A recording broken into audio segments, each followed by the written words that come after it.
मित्रांनो, ये reel like नाही कराल तरी चालेल, पण ही रील जास्तीत जास्ती लोकांना शेअर करजास. ये रील मध्ये फार कामाची गोष्ट सांगायचं आहे. मित्रांनो, आपले एक ताईने डीएम करेल होता, काय दादा माझ्यासोबत एक स्कॅम झाला. तर मी विचारला काय नेमका ताई कशा प्रकारचा स्कॅम तुमच्या सोबत झाला.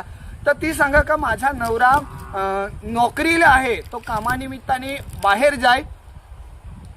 त्याचा मित्र असा सांगून एकांचा फोन आला मला, माझे नवऱ्याचं नाव सांगला. त्याच्यानंतर सांगला काय म्हणजे तुमचे नवऱ्याला पैसे मला 13,000 पाठवायचं होतं, पण त्याही सांगला काय माझ्या बायकोला पैसे पाठव, त्याच्यामुळे तुझा नंबर दिला. तर मी पण माझा QR कोड त्याला पाठवून दिला. पाठवल्यानंतर त्याही समोरशी 1 रुपया पाठवल्याचा मेसेज आला मला. मग परत त्याही 10,000 पाठवलं, त्याचा पण मेसेज आला.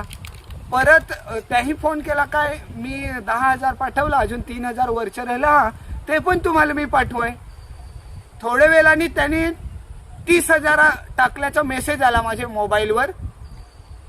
मी माझे बँक बॅलन्स चेक केला तर पैसा तर माझे जे काय XYZ बँकेत जोडा पैसा तर थोडंच होतं ना. समोरशी फोन करून सांगा काय मीही चुकून तुम्हाला 3,000 पाठवा, तुम्ही काय करा 27,000 मला रिटर्न पाठवा, बाकीचे पैसे तुम्हीच घ्या.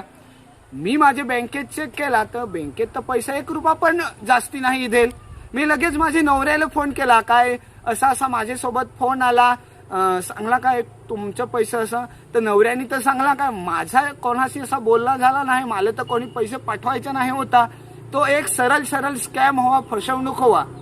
मला माहीत होता, ताई सांगा का मला माहीत होता काय आता ऑनलाईन फसवणूक होत, फ्रॉड होत, पण मी पण माझे कामाचे गडबडीत होती ना. जर मी चुकून पैसे न बॅलन्स न चेक करता जर त्याला 27,000 पाठवलं असतं तर माझं 27,000 गेलं असतं, माझ्यासोबत फार मोठा स्कॅम झाला असता.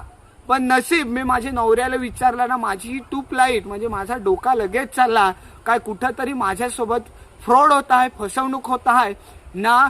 ते फसवणुकीपासून मी स्वतःचा बचाव केला. मी लगेच त्याचा मोबाईल नंबर ब्लॉक करून डिलीट करून टाकला. तर ताईनी सांगला काय दादा एक व्हिडिओ बनवून तुम्ही पण टाका. आपल्या ग्रामीण भागात अशा भरपूर बहिणी हा, आईही हा, दादाही हा, भाऊही हा, तिच्यासोबत असा फ्रॉड नाही व्हायला पाहिजे. तर मित्रांनो, तुम्हाला पण एखाद्या व्यक्तीचा फोन आला ना, सांगला काय आम्ही तुझे खात्यावर ओळख पैसे पाठवता, त्याच्यानंतर तुम्हाला मेसेज पण येईल, पण तुमच्या बँकेत पैसे जमा नाही होते ना. जे काही तुमच्या बँकेत पैसे जमा होते त्याच्यातलं पैसे ते रिटर्न पाठवा सांगते ना. जर तुम्ही एकदा पाठवलं तर तुमचं पैसे